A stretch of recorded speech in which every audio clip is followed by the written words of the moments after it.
Well, my job's always kind of shifting, right? I have this like music, then I'm doing this, then I'm doing that, and sometimes we don't know what's going to happen next. So sometimes that can be overwhelming. You kind of like, man, and it's the fear of the unknown.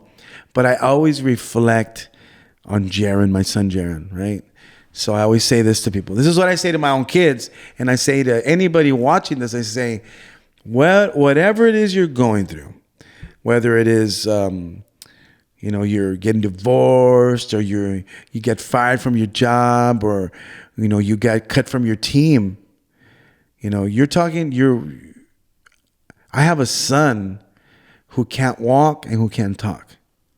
If you can walk and you can talk, you have no excuses. You're fine. You're fine. You have no excuse. You're blessed, because there's nothing that can stop you but yourself. You're listening to the Gabe Molina podcast. Are we recording? Yes. Okay. We are red and it is rolling. Okay, here we go. Sunny Sauceda, here we go again, brother. Gabe, it's so good to see you. Thank you so much for coming out, man. It's been a couple of years since you've come out. You've been a busy boy. The word busy, right? What does that mean? What that go to your social media and you'll see what that looks like. It's been slammed. It's been wonderful. It's been amazing. But congratulations to you. You're still doing this, and that's amazing. I remember when we first talked, how you started the podcast, why you started the podcast, which is really for what you were doing. You call it a scrapbook, but you're documenting. Yeah, it's documentation, which is so important. And congratulations to you. So that's awesome that you're doing that and you're still doing that. You got new lights, new cameras. We need a bigger record button for sure. Yes, definitely. Because or glasses, one of the two. Probably a little bit of both. Maybe you just blame it on your producer at this point, sir. Yeah, ma'am.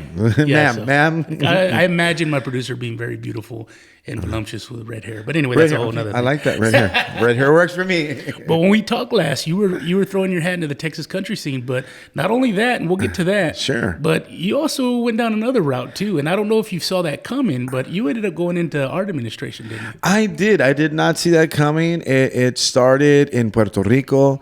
I gave a talk really about my career. I had never done anything like that. But 2024, 2023, 2022, those were the years where I had decided to be comfortable being uncomfortable. Okay. Right? And what does that mean? Right? Just not saying no to many things. Had I ever given a speech? No.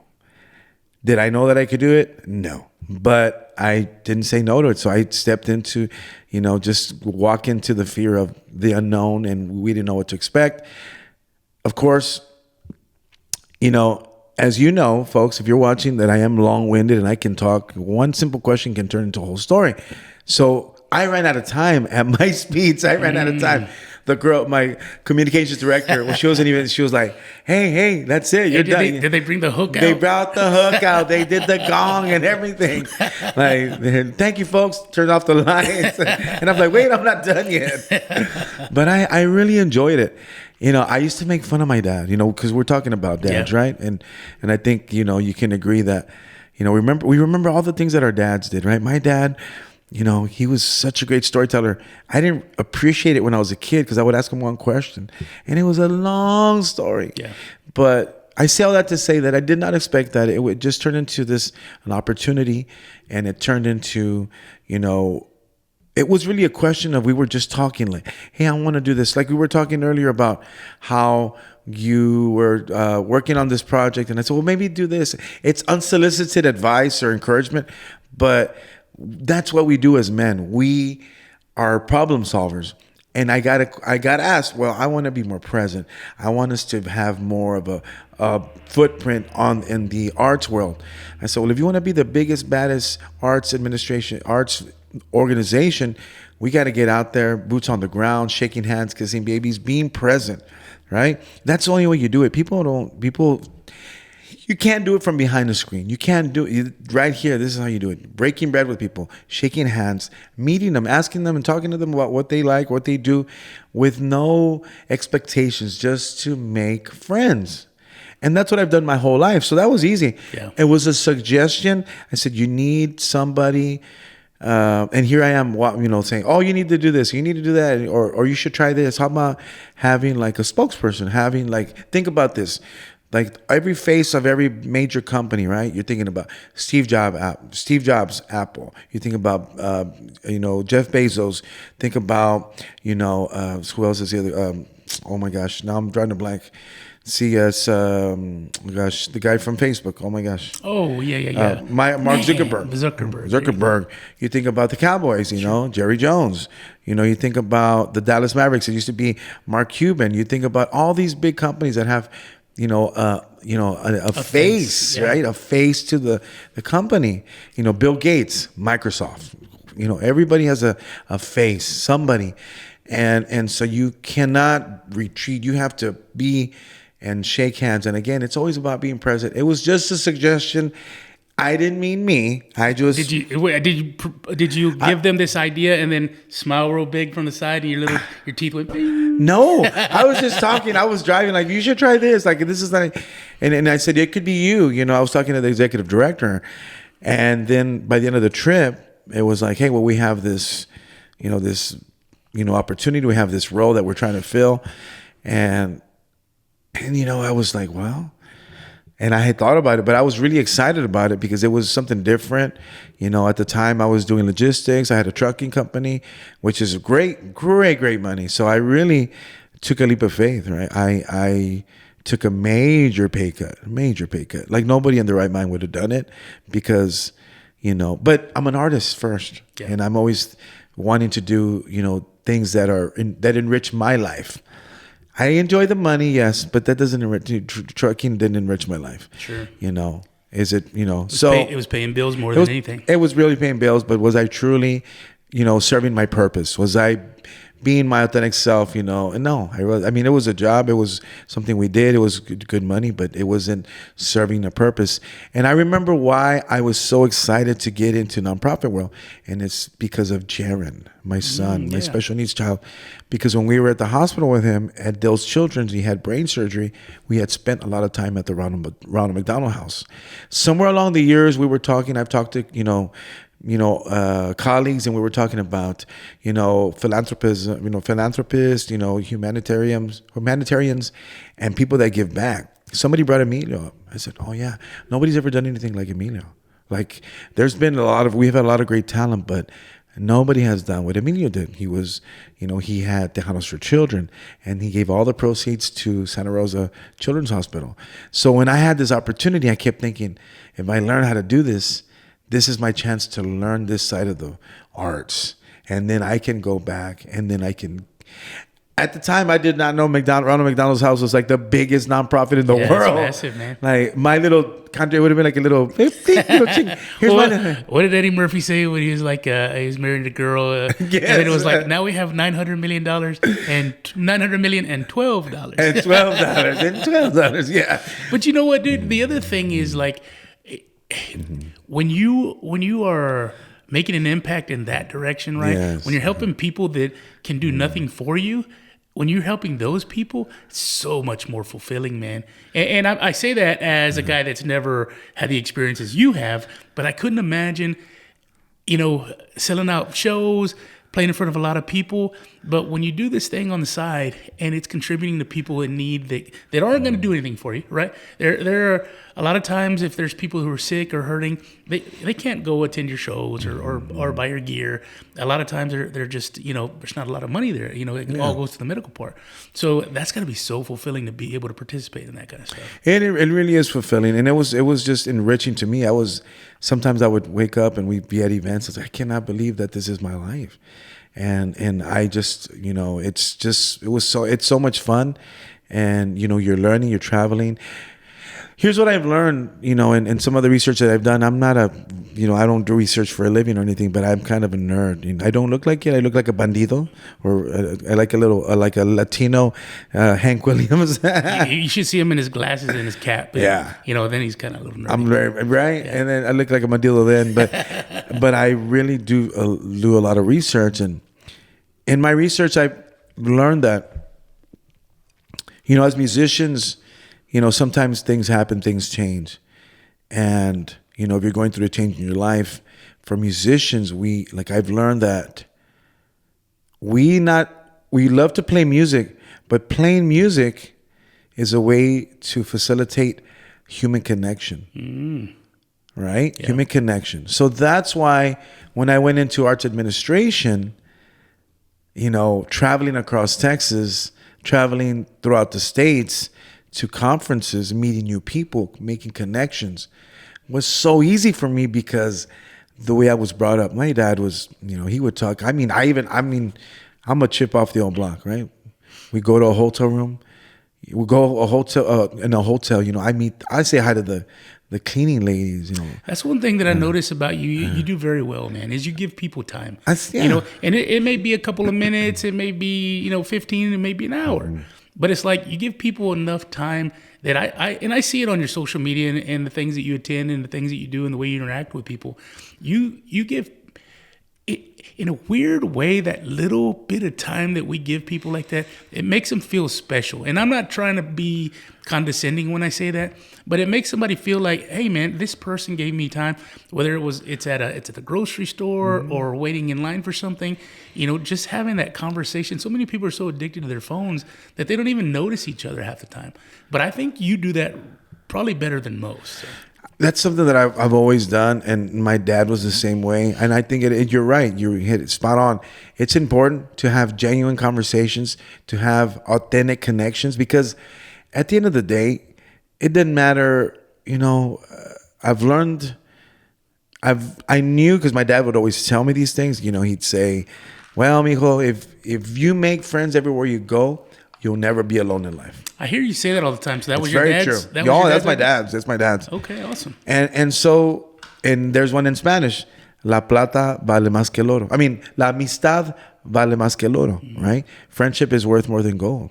And it's so true. So when you create these authentic, because sometimes I don't even know who I'm talking to. Sure. Sometimes I could meet the president of the organization and I am just giving them a hard time. I'm like, so what do you do here? And sometimes I do, and I like to kind of, kid around, break the ice, icebreakers. Sonny, you're so charming. Like, listening to you tell these stories, I'm charming as hell too. So I get where you're coming from. Right? It's a curse. It's a curse. It's a curse. But those things are real things, and I feel that, we invest in people, right? Mm-hmm. And I don't live in transactional world. I don't live in, what can I get out of Gabe? Yeah. I don't live in that world, and so because of that, yes, I do I am usually the first guy there and the last guy to leave anywhere that I go, and my kids are not big fans of that, but because they have school the next day. That's true. That's true. But the thing is that when they're always with dad, why does dad take so long to leave anywhere? And I'm just saying, I just really believe that you make those connections, right? You connect, you talk to people, and I've had so many people help me, and not because they thought they could get something out of me, because I was a real person to them. I didn't see them as, like I have friends that are millionaires, we all have those friends. I never, ever crossed that line. Hey, I got this idea. I have this business idea. No, I know that they're there, but I don't. And there's people that ask me for help. Today me, tomorrow you. That's just how it goes. And so making those connections, and that's why it was so easy for me to go into arts administration, because we're connecting with different communities. That is a part of, folklore, folk life. Doing those things, getting those stories. And that's what I was doing, just talking to people. This is a conversation, right? We learn about people. I feel I've learned that, and maybe it's not with ill intention, but I've done, again, maybe I should have been into psychology, but people love to talk about what they're doing, like what is going on in your life. Hey, tell me about it. I know that you use in your job, you use CAD, and I forgot what your job was. And I was telling somebody about you the other day. I don't know what he does, but I know he uses that CAD because it's been a few years. But I know it's like really significant programming, because I remember at one time I wanted to learn about that for designing something. It was an accordion or something, or something. So or maybe it was something, but I know it's a very specialized field that not just anybody can get into. I mean, you can if you want, but it's not highly skilled. Highly skilled. Yes, yeah. Yeah, don't let the beard. Don't let the balding in the beard fool you. That's right. That's from all the brain cells. It's too much. Hey, let me ask you this: Sure. You ended up going down this route. You ended up working with a lot of academics. I did, and you're a highly intelligent guy, but your lane is entertainment and interaction and connections, which can lend itself to what you were doing. But did you ever find yourself maybe feeling overwhelmed or at a place when you were dealing with people that were more involved in the academic side of things when you were doing the art administration? It was pretty daunting when I was sitting there in a room with a bunch of PhD holders and squares, man. Oh man, super smart, man. Oh my gosh. Well, again, a lot of people don't know that side of me, and I kind of have kept it a big secret that Sunny is a lifelong learner. Sunny is this guy that loves to do research, and I love analytics, and I love to know why. And it's almost like behavioral studies, learning human behavior. Why do people do that? Why do they act this way? And maybe it was because of my upbringing. My dad was probably one of the smartest people I knew, and he was a middle school dropout. But he was always quizzing me. Hey, what does this mean? And what do you know about this? And what do you know about that? So it kind of taught me to teach myself. You don't necessarily need a PhD to succeed in life or in business. It's just you have to have people skills, you have to have follow through, you have to have business ethics, you have to have a great work ethic. But at the end of the day, people are buying you. We talked about performances. Once you walk out that door, it's a performance. Everybody's watching. The world is your stage. I'm a true testament to that. You're talking to the guy who was on America's Got Talent at 48 years old, right? And so, everything's a performance. Nowadays, because of social media, I mean, not even in the house, if you're on social media, that's a performance. People are watching. People are paying attention. So, it was, pretty daunting at first. But here's what happened. Because I was the only guy that was a musician, automatically, I was kind of like the cool kid in the class, because here is this bearded, Mexican, Latino. Handsome. Debonair. No, this guy. I'm going to have to Google that word. Right? Debonair. And so, and then I had these, accolades, right? These Grammy things. And nobody... I mean, I can go get a PhD tomorrow, but I can't get a Grammy. I mean, you can't go get a Grammy tomorrow. You can't just, it's timing, it's, networking, it's the record. I mean, it's like the comet, Everything's got to be in the right place at the right time for that. And I don't know how that happened. I was at the right place at the right time. If I want to go to school to get a PhD, I could do that tomorrow. That's not to dismiss a PhD, with all respect, right?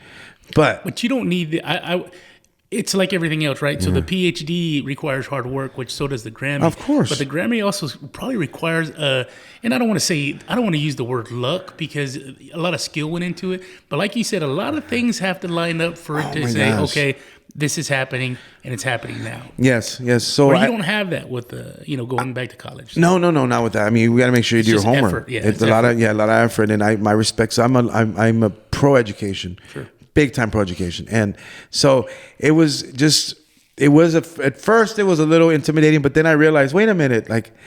And everybody, for some reason, I walk in like this, right? Except I'm wearing a long sleeve shirt and a jacket now, and I'm wearing the hat with the feather, but. So I was easily spottable. Like, are you an artist? I said, well, I'm a musician first. I'm an artist first, but I'm also in arts administration. Naturally, they knew that. But so I was automatically recognized.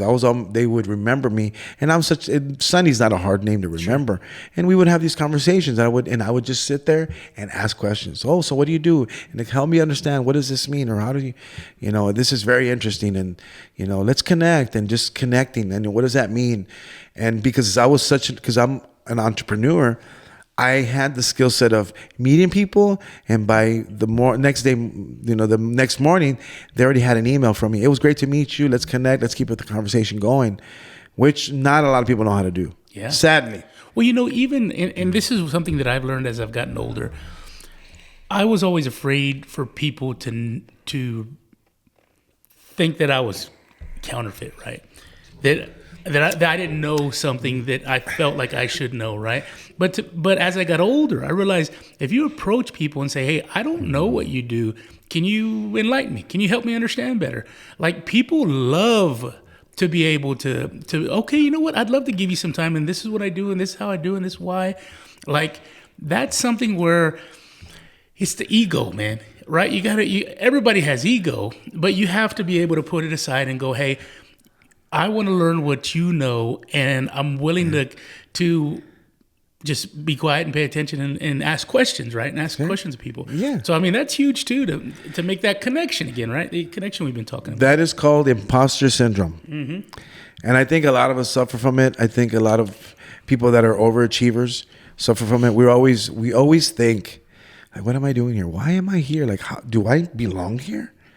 People do that. I think people do that in general. I know that I do that more than most because, I don't have the PhD. I don't have the master's, right? I don't have those things. So I always felt, even as a musician, I still kind of feel that way. Like, what am I doing here with all these? Or how did I get here? But there's another saying that is one of my favorite sayings. It's, hard work beats talent when talent fails to work hard, right? And so what does that mean? It means, like, you're not going to outwork me. You are not. As talented as you may be, you're not going to outwork me. And 9 out of 10 times, I know so many musicians that are way better than me, but don't want to put the work in. They want it on the silver platter. And that's the difference between somebody like me and somebody who's an excellent, amazing musician, but is sitting at home waiting for the phone to ring because he says or she says, well, I'm good. I'm really good. They should be calling me. I'm not that guy. I'm meeting everybody that I can. Let's connect. Hey, let's connect. Let's give me your card. Let's talk. And so that's what it is. That's what you're talking about, that imposter syndrome. And I know a lot of people that suffer from that. And those are most of the time, that is the driving force for people that are so driven, right, to do more, to push. And other people are content with working 9 to 5 and being off on the weekends and watching the Cowboys play on Sunday. And there's nothing wrong with it either. But I don't think I'm that guy. I think I'm both parts of those, but the both negative parts. The both negative parts. I work too much and I stay broke and I don't do anything fun. So, but I also on the inside think that I'm better than most. So I love it. Wow. Well, no, it's terrible, man. It's an anomaly. I always tell everybody for being fat and unattractive, I have way too much self-esteem. I love that. That's a gift. So tell me this: when you've been doing the art admin stuff, what was something that you were involved in that you thought was pretty cool, and what was something that was probably your favorite part of it all? I think some of the fun part when we were doing intercultural exchanges, right? Mm-hmm. When we were bringing two genres of music together, right? We did an event in Nacogdoches, and we brought in a Zydeco group. We brought in. I saw your post on that, and that was incredible because it was. So here's the funny thing: being in Texas country, serving the arts world, I saw so many parallels with all of our genres, and it's so fun. It's kind of funny to me because I think about it now and. Oh wow, we're all the same. Just like I've always said, mm-hmm. We're all the same.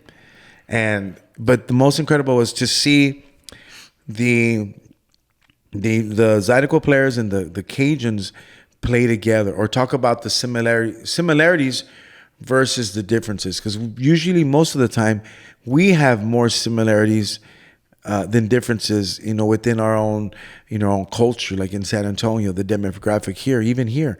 And so that was one of the most exciting times. Of course, working with the children is always fun, but because of the music genres, like between Tejano and regional Mex, right? There's always kind of been this disconnect, even though we're kind of like cousins, right? But for many years, there was a bit of a disconnect. I feel that maybe during the COVID year, that kind of changed a little bit. Things changed during COVID. I always say that things changed because it doesn't matter. Didn't matter what you did or how much money you made. I think we talked about this last time. We all knew we needed, toothpaste, sure, toilet paper and eggs and milk. And so a lot of things have changed. And because I've always got along with everybody. Like if you can't get along with me, I am not the problem. Because I get along with most people. I get along with everybody. I mean, I have been so lucky to have been in very diverse communities, right? And so I've grew up in the country. I've lived in the northeast side of San Antonio.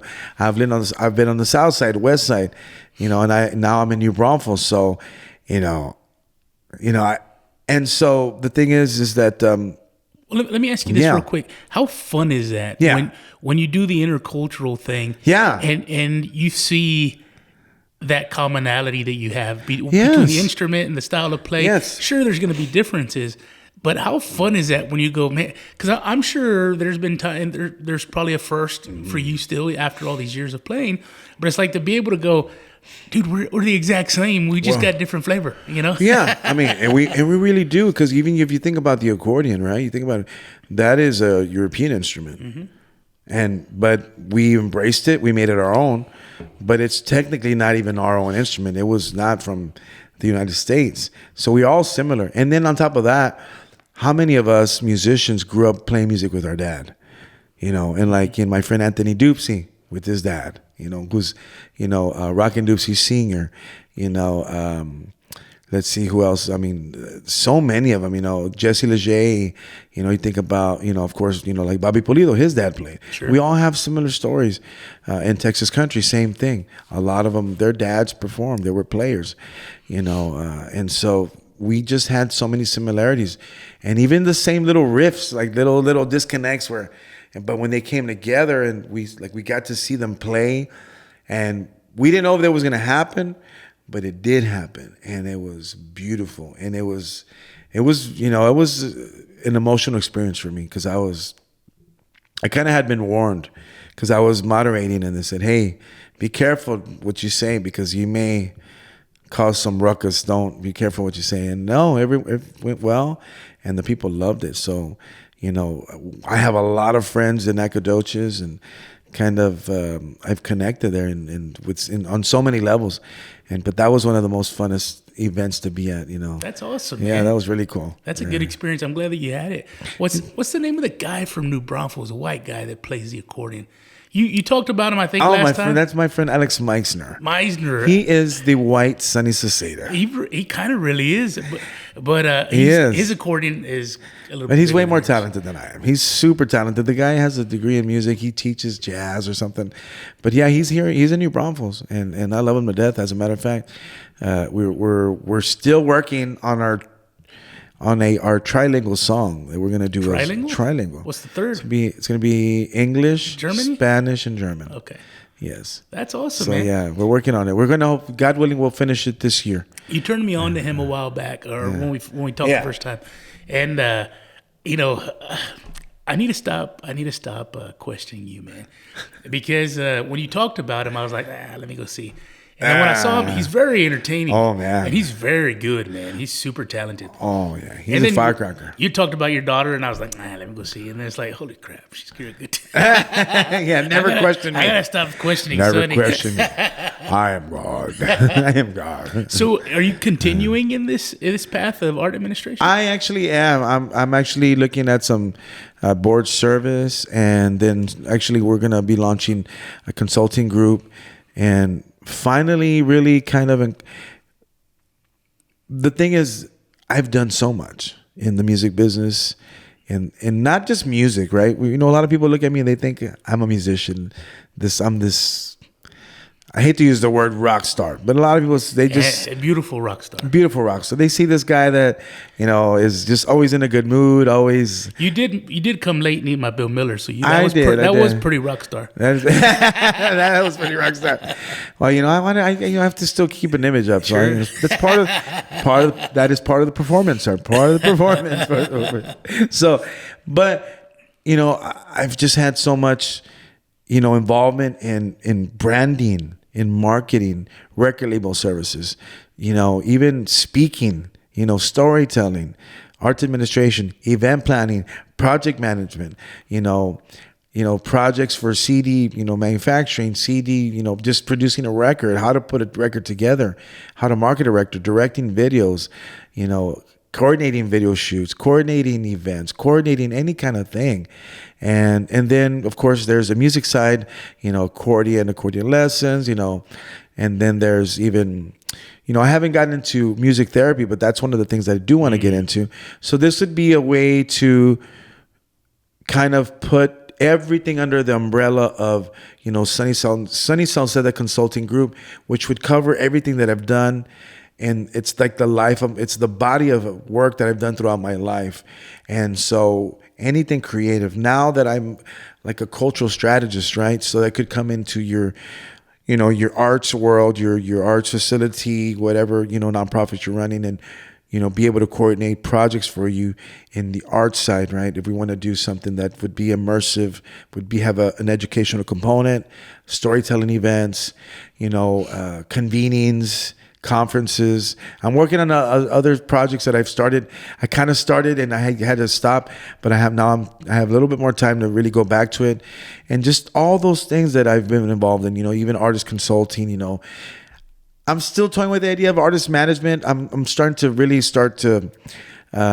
help my daughter a little bit more, and I wanted her to really start getting her feet wet though, because we were talking earlier, I'm not the kind of guy that likes to spoon feed. I want you got to show me that you're really serious. And if you're not serious, you know, even if you're my kid, I'm not going to spoon feed you, because I'm not teaching you anything. I'm enabling you. Right. So it's like, you know, give a man a fish, feed him for a day, teach him how to fish, feed him for life, sure. Right? So that's the idea behind that. And as a father, you know, we're always looking for those teachable moments. And for me, since I'm older, everything is a teachable moment. Why? And that's just how we are. But that's what, to answer your question, in arts administration, you know, a portion of my work will be into that, because I started working with, you know, South Texas Most College, UNT, Charlotte University, you know, now with, you know, we're, you know, talking to UTSA about some programming, you know, talking to UT Austin about this other thing that I'm working on, and just these universities that I've been able to connect with, right? You know, Stephen F. Austin and Nacogdoches, and just so many great things. Other nonprofits that have asked me for advice, and because I've had this experience now that I didn't even know I had. It was always there. It took just somebody to kind of unlock that, or give me this other thing, like add that to what you're doing, and this is where you go. And so those are the things that I really want to do, because I think that's my real calling. And then most likely I'll have to eventually, you know, because I've been asked, like, are you going to, you know, are you going to start a nonprofit yourself? And most likely I will, because that's the whole reason I got into it. What would be your nonprofit? Well, there's two that I want to do. One would be for my son. Okay. You know, because he has epilepsy, and, you know, he's the reason that we wanted to do something. You know, the other ones would be in the arts, and that we're still working on what direction we're going to go in. Naturally, everybody's going to think I'm going to do an accordion thing or a conjunto thing. Well, you're a big bass player too. I'm a big bass player. I like the bass, right? I like the bass. But I feel that, you know, I don't ever like to pigeonhole myself. Sure. Right? So that's why I always think at scale. And so, like, if you think about accordion, you know, accordion music, it's not just conjunto. It's Cajun, it's Zydeco, Norteño, Regional Mex. Well, I was thinking that earlier when you were talking about it. It's like, and I don't know, there's a name for them, but throughout the history of the world, you've had storytellers that continue to take the story of their people and keep moving it down the generations. Yes. And it's like music does the same thing, whether it's the style of play, the particular instrument, the way it's delivered, the way it's received.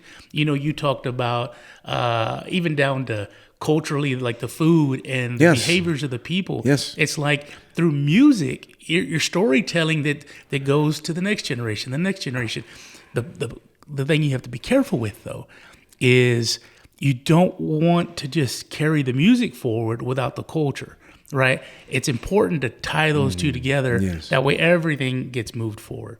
And I guess that's the tricky part. That's your job. That's where I come in. And it's an important, the music that we listen to, and I mean every facet of your life. And you're talking about the clothes we wear. I mean, think about that. In the 90s, what did we wear for anything? We were big into Tejano. We wore Western wear. We wore cowboy boots, Wranglers, the Wrangler shirts. What were those shirts with it almost had like a cape on the back, but it had a button? Remember those Western shirts? Yes, I do. I can't remember. I know what you're talking about. Striped with bright colors. Yes. I remember that. That was wild. Yeah. Anything for the ladies. Anything for the ladies. But it was part of the culture, so you talk about the food you eat, the music you listen to, and there's even more layers to it than that, right? There's the art that comes from it, the poetry that comes from it, right? So with, an idea that I have been toying with for the Grammy board, because I serve on the Grammy board, is we have a day we volunteer, the day that Music Cares Day.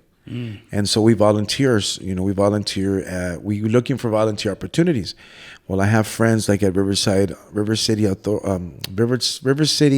Advocacy. Now it's mental wellness. Okay. And they have painting there, right? So I had an idea, and this is again, cultural strategy. Painting, but with music. So we would have a songwriter sitting there, and he would tell the story of the song, why he wrote the song, what inspired him to write the song. Then he sings the song. While all that's happening, they're going to be painting. And that's what you call programming. Well, the connection to me in that is the emotion, right? Yes. The music, regardless, if you want to be angry, there's music for that. If you want to be calm, there's music for that. Yep. If you want to be happy, same thing. Yes. So what you're doing is invoking emotion. And for people the connection there, I think, is being able to apply media to canvas while you're in that emotional state that's being provoked by that music. So that's pretty cool, man. It's a lot deeper than what people can probably grasp right away. But when you put it that way and when you explain it that way, it makes a lot of sense.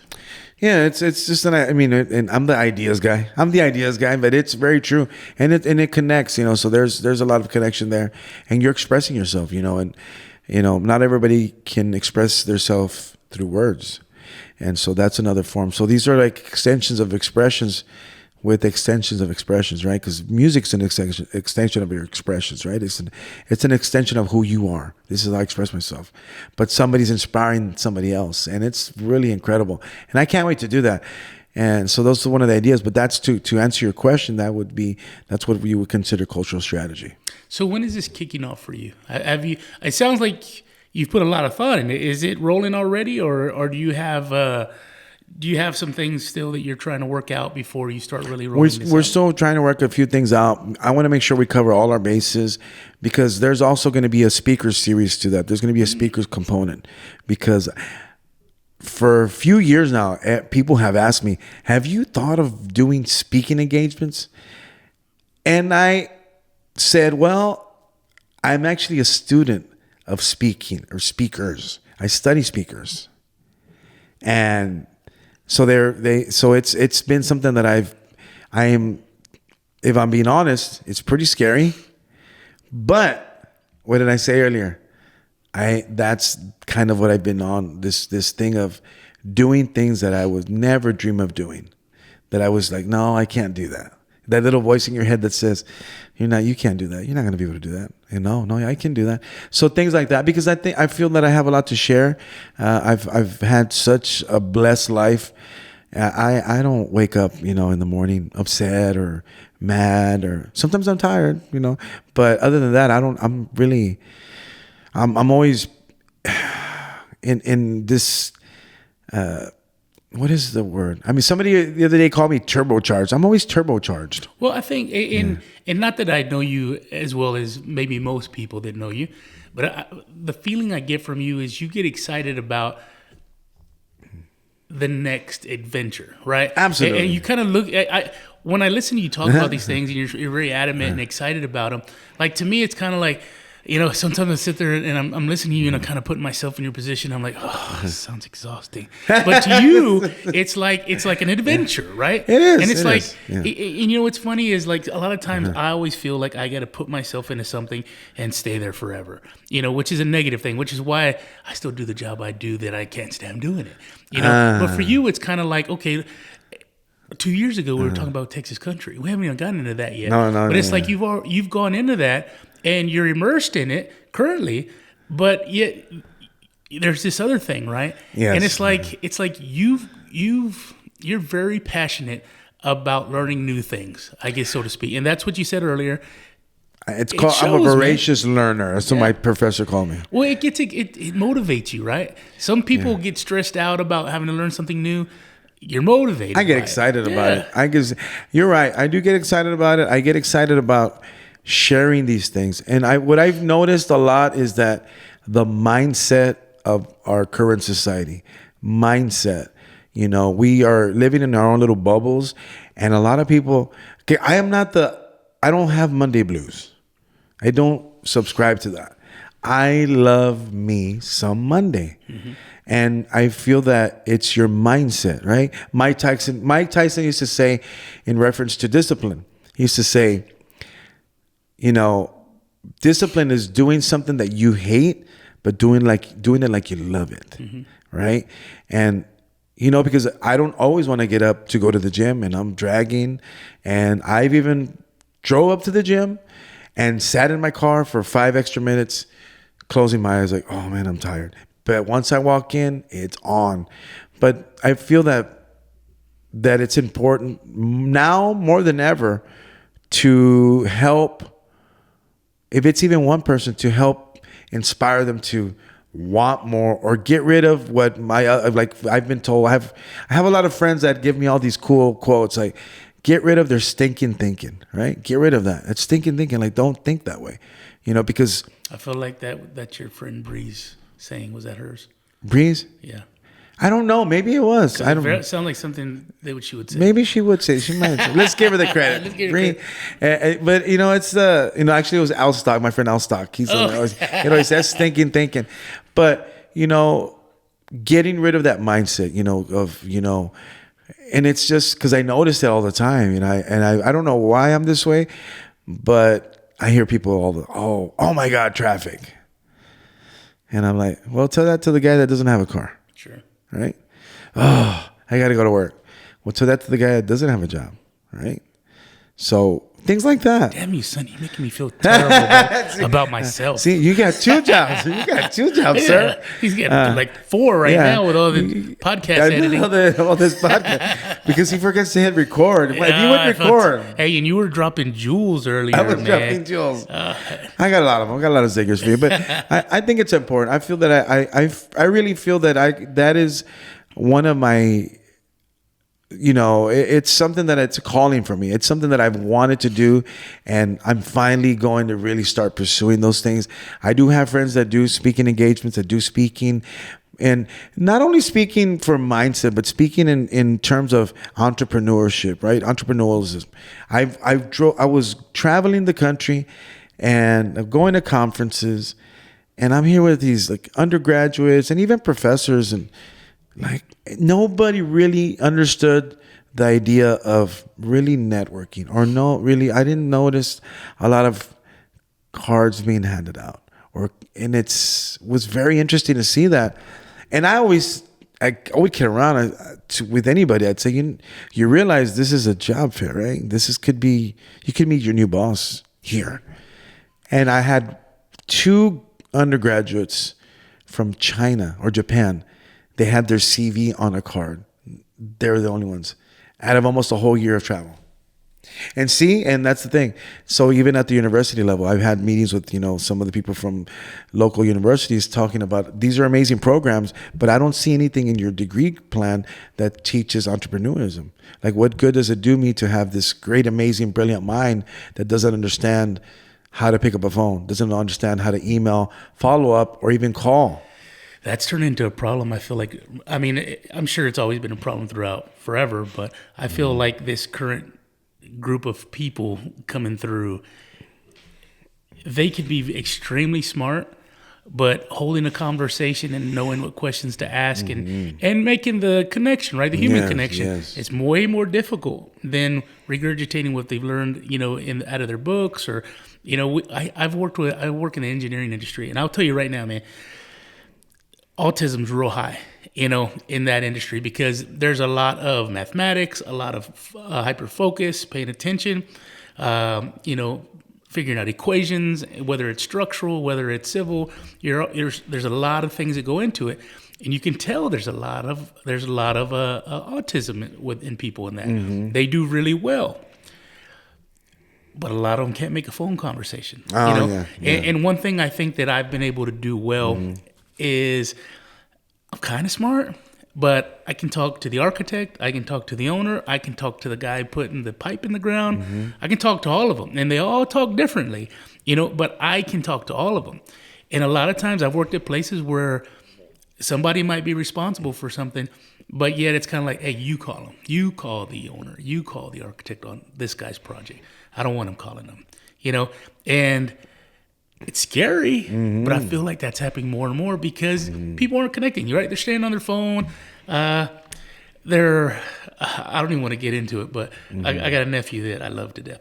But a lot of it's just online, right? I'll give you an example, and he probably won't listen to this, but one day I was like, hey, we love UFC, man. Why don't you call your friends? One of them is my godson.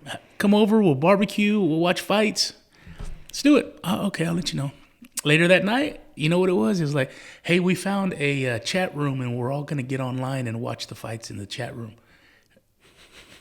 And I was like, really? Like, you'd rather do that than come over and hang out and talk trash and, barbecue and have a good... Oh, yeah, we're going to put our headphones on. We're going to watch on the internet. And it's like, there's a lot of that now, man. So the connection, the verbal connection, the getting to talk to each other, like, it's turning into a rarity, and that's not good. No, it's not. And that's sadly it could be very, it's coming, it's true.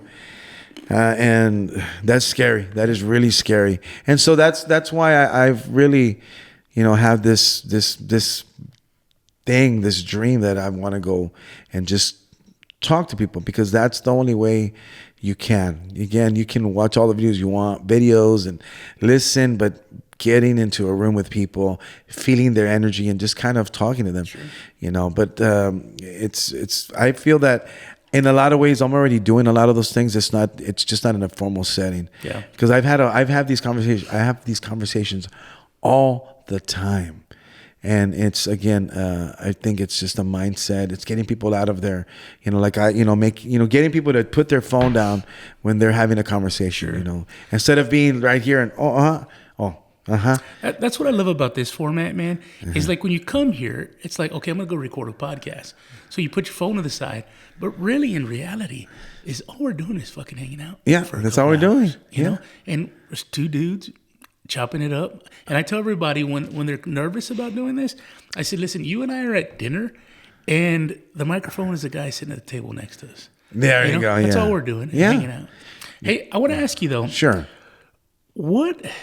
And I think it's a positive thing, but you mentioned how a lot of these universities are getting more interested or involved in Tejano music and the culture. Yes. What's driving that? Because what I see what Shelly's doing at UTSA, is like to me, I was like, I didn't even know that exists. I know they did mariachi for a long time, but like I feel like something new's happening, and it's pretty exciting, man. That's What's really driving that? well. There's a lot of things happening right now. I think that people are maybe they're tired of the socials, and I know in the valley for sure it's a different culture, and in the valley the accordion competitions, the conjunto competitions, those are what I call I don't know. I call it the Friday Night Lights of the valley. Yeah, I do. I agree with you. People, the parents, they get into it. It's a big deal. Yeah. It's a big deal, and it can get political, right? But it's a big deal, and there's actually been a conjunto program for 20 years in Austin. Just not a lot of people knew about it. Okay. It was kind of it almost seemed like it was like a secret. And now they started a conjunto program at Texas State. And but before that was UTSA's, because I think Shelly's on her third year with UTSA. But something's happening. It's spreading. And I mean, I'm getting word that other universities are considering starting a program. And maybe it's just because for example, Shelly, I think she's a little bit, she might be a little older than me. She's kind of, proposed the idea. And I feel that a lot of the times people just don't know how to do it. But once you tell them how to do it. I was going to ask you, I'm like, how do you even propose that to a university? I mean, it's interesting that you said that, because immediately I was like, how does that conversation even happen? Well, it's so easy now. And I've been thinking about it for years. And that's another dream of mine, is doing the conjunto program, resurrecting the conjunto program.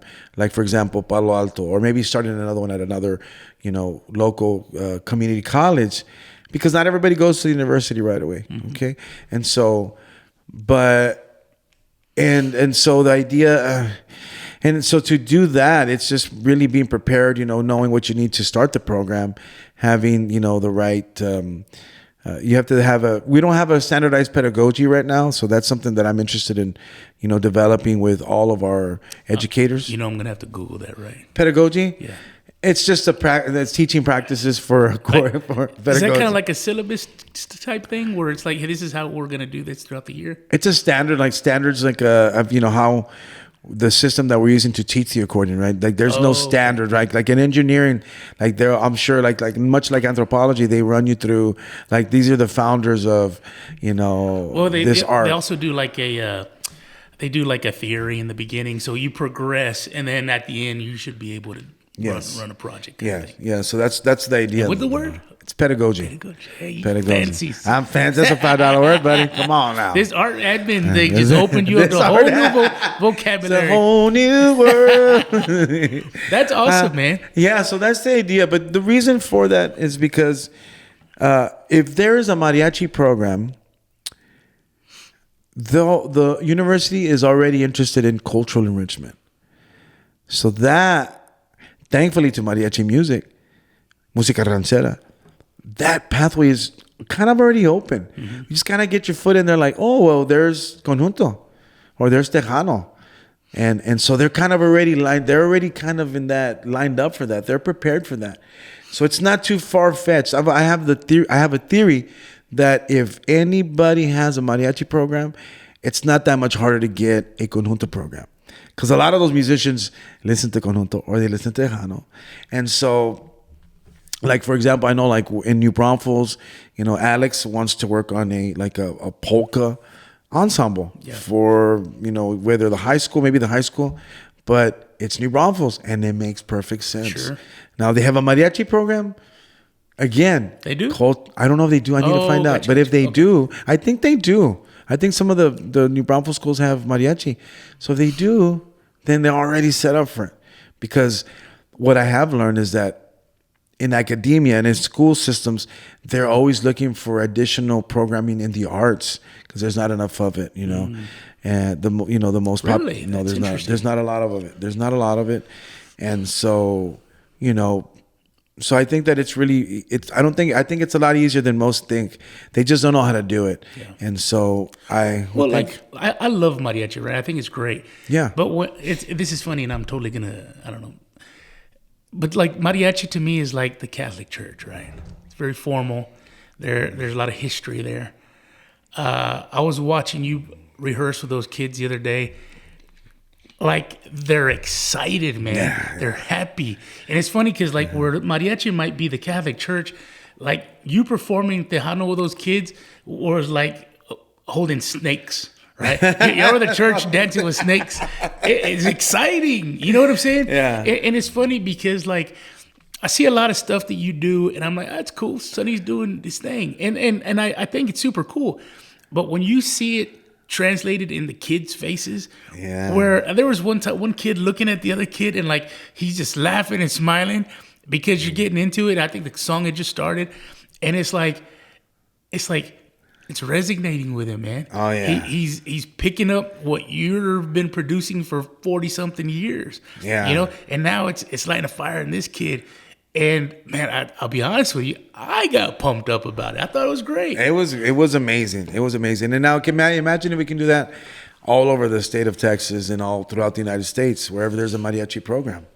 And thankfully to them. So I don't think it's that hard to do. You know, it's just, again, I'm the ideas guy.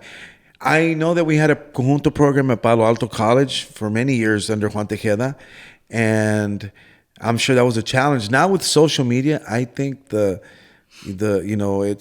sky is the limit, honestly, and just the climate is just perfect for it. Sadly, the current administration has kind of made it a little harder, you know, for the arts because of the funding's been cut, and the NEA, NEH, and there's one more, but those are the big ones, and so it's a little harder now. But the people want it. People want it. They really are wanting it. And last night was a true testament to how big a deal it was. Right. Okay, we'll get into last night right now. Last night was the Sonido Tejano UTSA. Yes, Sonido Tejano. Yes, it was a UTSA program. Their concert, their fundraiser. And that was Shelly Lares was spearheading that. Yes, right? She was spearheading that. Dude, let me tell you something. She did a phenomenal job introducing you. I've known you for a while now. I paid attention to what you got going on. Your videos are in the algorithm now, right? So I even see you with the long hair. Back in the day, no beard, which is super weird. I like the beard. But it's interesting because, like, when the way she presented you, and I'm sure she did a little thing for everybody, sure. Right? But like, man, she knocked it out of the park, man. She really knocked it out of the park. She really did. She did an amazing job, and I know that the video editing was one of the students, one of the film students, and so it was. It was an incredible night, and yeah, it's different when you see a video like that. Like, oh, this guy's been doing it and you start seeing like clips from the 90s, and you start clips from the 2000s, and clips from. It's got to make you emotional. Oh yeah, I didn't get to see. I saw it after the fact, Oh, okay. I didn't get to see it. I've seen the clip now, but yeah, it's pretty.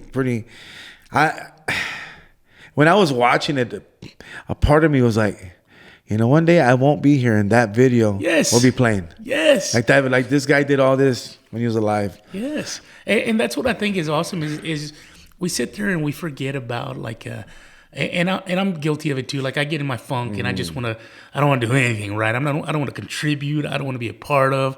I just want to relax, right? I'm tired. I've been putting a lot of hours in, and it's like nobody's gonna remember that stuff. Nobody's gonna remember the days you relaxed. You know what I'm saying? Yeah. And then also for you guys, dude, star-studded, man. I mean, there was you, there was Shelly, there was Patsy, there was Little Joe, there was El Gato Negro, Santiago, Ram Herrera was there, and it's like, I don't know if the kids, hopefully they did, hopefully you guys did a good job of explaining to them who they were on the stage with, but they were there with history, man. Oh yeah, like they weren't sharing the stage with just anybody. Like, when you sit there and you saw all the guys, and there's a lot of people missing. There's a lot of people who are no longer with us that contributed to the culture and to the music scene. There's a lot that weren't there, but it's like, dude, they're on the stage with some heavy hitters, man, and I hope they understood that, because even when I saw y'all promoting it, it didn't dawn on me till I saw all y'all on stage together. And I told you I got that feeling of like, it's like, man, there needs to be more of this. Like why one night, right? Yeah, why one night? We need more. Yeah, I want more. No, I mean, you and I both. I'm not including myself, but I think, I again, imposter syndrome. But the day of, I was thinking, oh my gosh, I'm going to be on stage. And I've shared the stage with, most of those guys. And like Joe, I know him, but we've never really shared the stage. We've performed together. We used to, we would open for them when I was with Vida. But to share the stage, like we're on the same stage, doing a song together. I said, man, wow. And I thought, what am I doing here? Like, what am I doing here? But I'm still, because I'm so young, because those guys are in their 80s. Well, that's the other thing, right? Is like I'm sitting there looking at that picture. I think there was a picture. There's also a video, but I saw a picture of all of y'all on stage together. And it's like, dude, you may not get this next year. No. Right?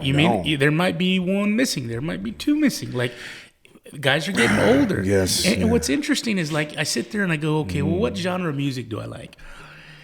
I like blues, or I like rock, or whatever. And it's like, when you're a fan of Tejano or Conjunto, it's like, those people on stage, a lot of them, if they are not the originators, they were real close to the people who originated this stuff, And it's like seeing everybody up there. Like I said, I was so glad for you guys that y'all got that picture, because, like, again, people are getting old, man, and it's like you almost need to just eat as much of it up as possible right now. And I thought that was an awesome show that you guys did. It was awesome. It was great to be there. And, I saw Santiago backstage, and I haven't talked to you about this, but so Flaco and I, we didn't talk every day, but we were pretty close, and he just fully embraced me. The thing with Flaco is that, like, my teachers were buddies, right? So Flaco knew me because I had met him through his touring, and then my mentors were like really good friends with him. So we knew each other through that level. At that level, on top of that, I started in conjunto music. So you're talking about 1982.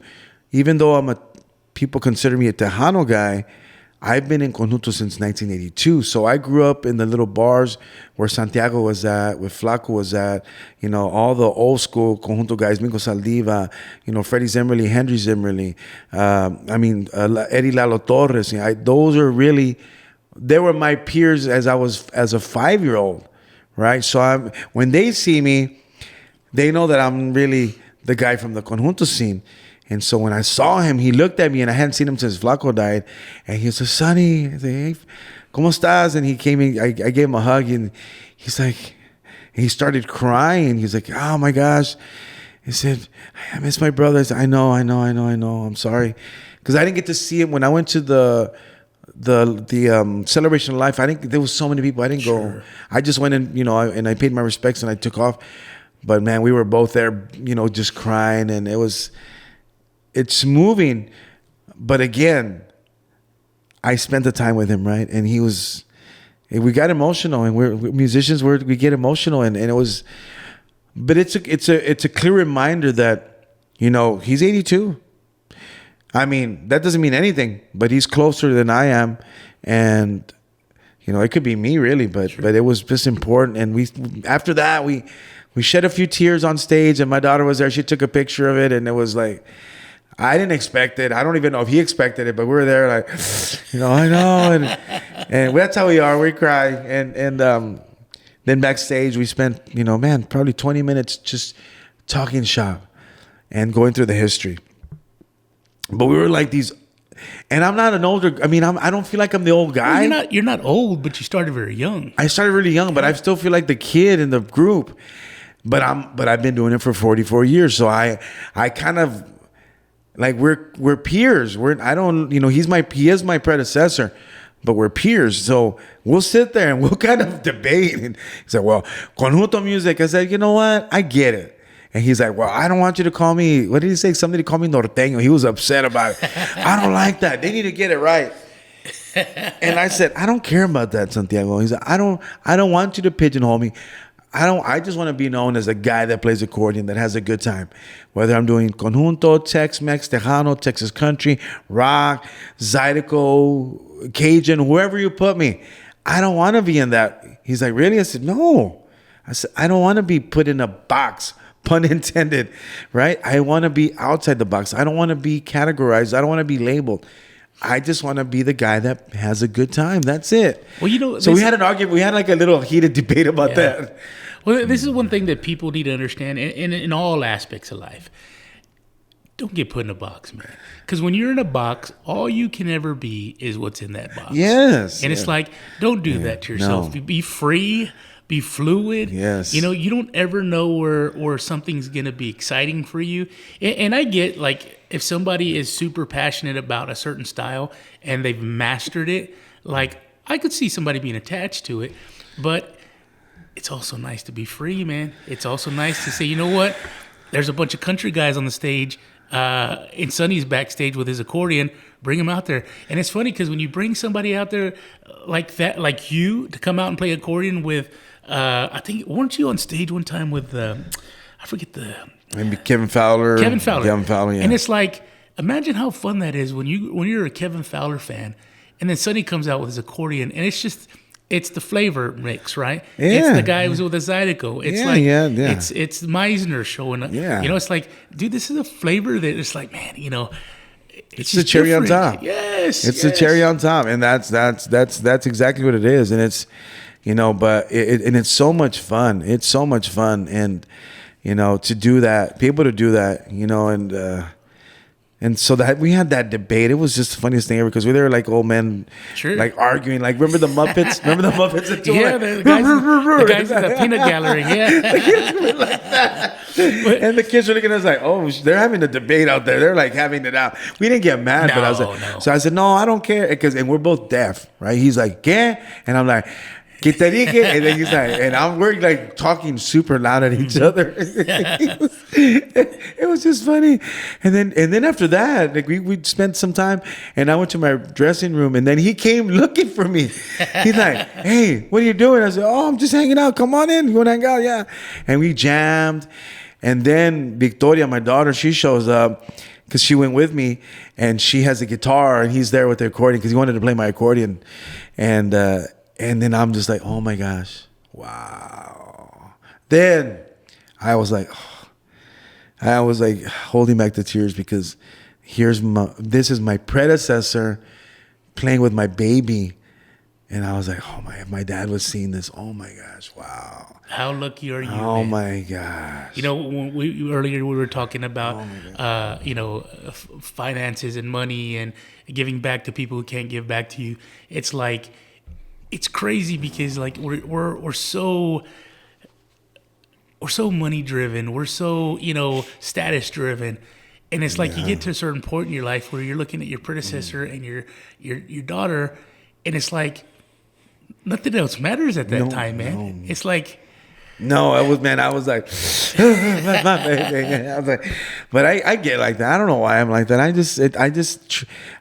Because I'm a trailblazer, I'm a visionary. My biggest challenge is always to live in the moment. That's my hardest thing. Because we're always, what's next? What are we working on now? What are we doing? And we hardly ever sit down and like relish and like, wow. And so I've become more comfortable with really just kind of letting it go.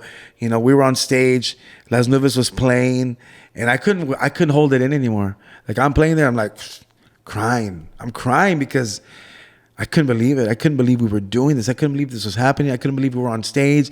I couldn't believe we were being supported by university, and I'm there with little Joe and Ram and Dr. Torres and Santiago and Shelly. Shelly I've known for many years, but either way, in either case, like, her significance in the Tejano genre is so it's way up there. I mean, she's been so influential, and to know that I'm there, right? To appreciate, to live in gratitude. And I was just, and so I'm there singing, and my wife's like, "You were crying." I was like, "Yeah." I was like, it was just, I couldn't. And I took my glasses off, and I was just like, I didn't care. That's because I wanted people to see that how much this means to us to have them appreciate and support what we're doing. Because that night was a fundraiser. Everybody who bought a ticket, they were part of building the future of our genre. Because, you know, they're only 3 years in, but that's why I'm also excited, because it's a career path for them to go into our industry. Yeah. Like think about in 10 years, in 15 years, how many artists will come out of that program? Oh yeah, I was on Sonido Tejano. For me, because I'm always looking for musicians, young faces. I need new talent. Oh man, like the bass player, he was really good. Or the person that did the film, man, that girl was really good. She could be an asset in label services. So I'm always kind of, Yeah. The businessman never stops, never stops. I got accused of being a businessman in one of my conversations with, it was Dr. Rodriguez. She's actually an anthropologist for a big food company, and it's interesting. And I was a little offended. She said, "You're more of a businessman than you're an artist now." And I was like, "Wait a minute, whoa, pump the brakes. What do you mean?" She says, "Yeah, because you're always about the deadlines, about getting this done, about getting that done." I said, "You're right." And in my search, and I say all that to say that in my role as administrator of the arts, I surrounded myself with a bunch of executive coaches, which inspired me to say, you know what, I know I could do this too. So even getting into executive coaching, not at like high level, entry, mid-level executive coaching, all the decorum, right? Sure. Just business ethics, all these things. And so that's another thing that I want to do. But back to the whole UTSA thing, man, it was just next level. I really haven't fully processed it. And it's just, I'll sit there and because I edit my content, and I'll sit there and just really just cry, and because it's so important to me. Who brought those artists in? Was that Shelly or who was able to get? Because it was a pretty broad group. I mean, you guys covered a lot of ground with the different artists. It was Shelly. She did all that? Well, Shelly and Jackie. She has a team of people. I'm Jackie. What is her last name? Jackie I'll mess it up. Tacorente or something like that. She's from San Antonio. Yeah, I don't know her name, but you ruined that one. I did ruin it. Tacorente or something like that. Sorry, Jackie. I love you though. But it was Shelly and her team. And Shelly, man, I love her to death. She is such a hard worker. She's just I still feel like you and her need to do a YouTube channel for 2 weeks, and y'all just travel the country and get into crap. We're talking about it. We were talking about that, and I came up with a name for it. What is it called? I mean, I haven't even told her yet, but I was thinking about something like, what is it? What is it? Sunshot. What is it? What did they call it? Don't say after hours, man. No. Life after the what? Beyond the final bow or something like that. Because she had her final bow. He said beyond the final bow or life after the final bow. That's like cool. That. Yeah. You two, and I say this. I think I said this to you a while back too. That y'all need to do some sort of traveling something, because y'all did a video a while back, I think from your house. Yeah. And it was like a minute, but it was hilarious. Yes, we're crazy. It's you guys have such good rapport with one another. Yeah. And you guys are hilarious. Because we have so many parallels, her and I. And she's a little pistol, and I'm right back at you. I'm pretty tightly wound, and we were at the VIP, and they're like, "We gotta go over here." And I'm yelling at her, "You're so bossy!" I'm telling you, you probably should have recorded all that too. You're so damn bossy, golly. What do you think you are, Shelly Lattes? Hey, I gotta ask you. I gotta ask you this question, man. And this is for me. I mean, I don't want to take away from your night, but no, you're fine. Patsy Torres, man. Oh, Dr. Torres. You know what? Let me tell you something, and I'm probably gonna say too much. We'll cut it out if it's weird, but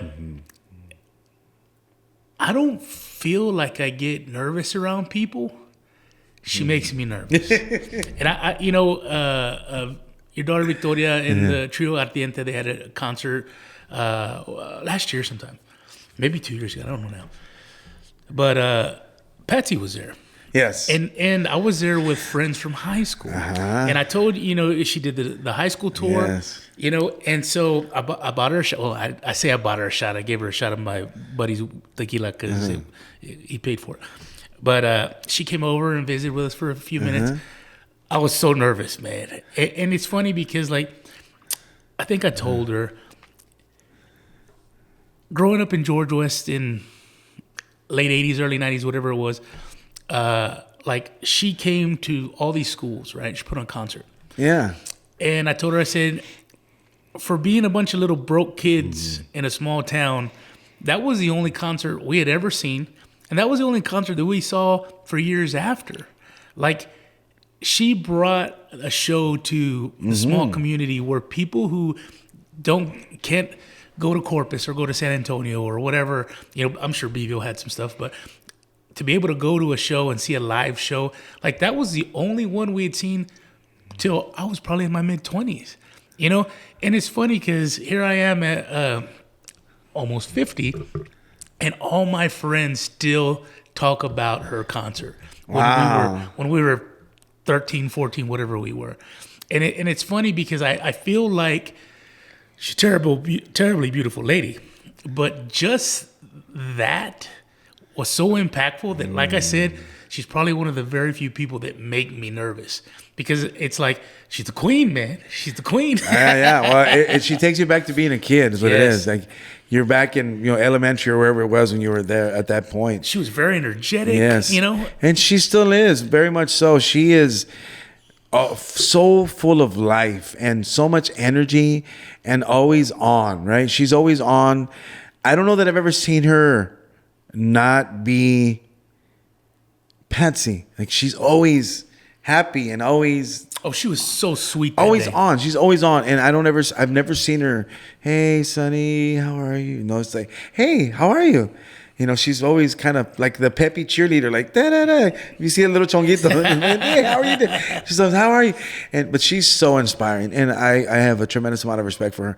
But I get that, because that woman is super classy, and she is beautiful, and she's educated, and, she's talented, and she has so much knowledge, so much experience, and we all respect her and love her, and we appreciate her. And it's just so important to just embrace her and coddle her, and just we don't ever want to let her go. But but you're right. Yeah, she does that to people. When you around Dr. Torres, you stand straight. You're gonna stand straight. Yes, ma'am. And no, ma'am. Yes, ma'am. And here's something funny is I didn't tell her anything about having a podcast that night.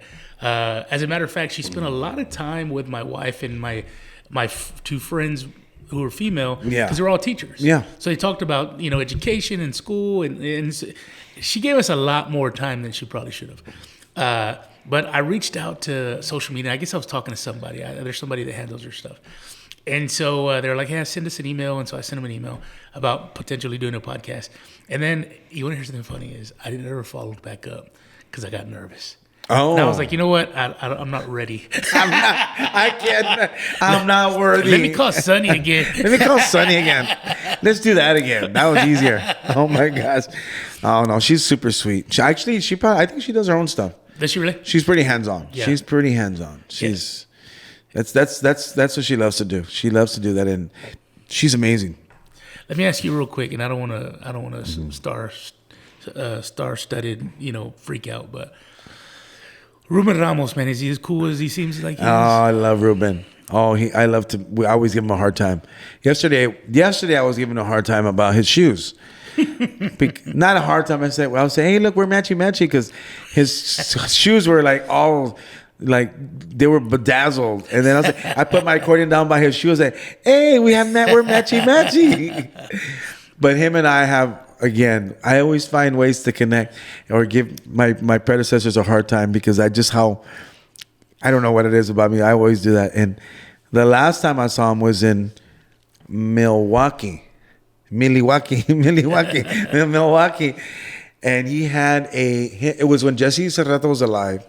And Jesse, his wife, B, makes these ties. And she puts these rhinestones on them, and she'll put your initials in rhinestones. So Jesse Serrata had his nice tie, like the shimmery ties with the rhinestones. Ruben had his, and I look at them, and they're walking out, and I say, "Hey, and where's my tie?